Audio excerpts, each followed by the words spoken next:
Thank you very much indeed. There we go. My microphone's up again now to a nightmare for all our technos there. Well played, fellas. That really was fantastic. Come and sit down. Oh, we'll sit down, well. Come and sit down. Come and have a chat. With one of these blue things. It's wonderful to have a song dedicated to Test Match Special like that. You ought to go and sing it to the Duke of Edinburgh, who I bumped into, as it were, a couple of nights ago.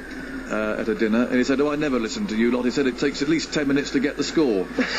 So there we go. But you obviously enjoy the programme. You love cricket, both of you. I mean, who's going to start? You fire us away. Huge cricket fans, huge Test Match Special fans. This is the greatest moment of my life.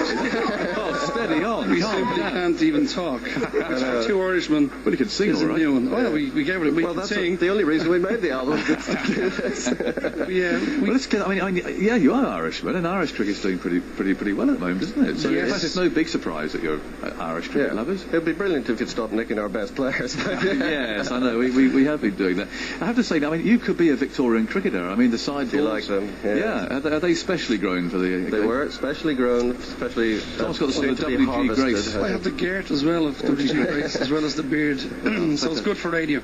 It is a fact, though, gents, isn't it, that there aren't many cricket songs around. There's When the Old Cricketer Leaves a Crease, we all know that one, and one or two others, but you've produced an entire album, and let's have a look. I mean, how are there, approximately 10 songs? 12 sets of 6. Single-handedly doubled the quotient, I think. If Rain Stops Play, inevitably. Of course, in the middle. The Night Watchman, that was always my short straw. And the end of the over. The end of the over.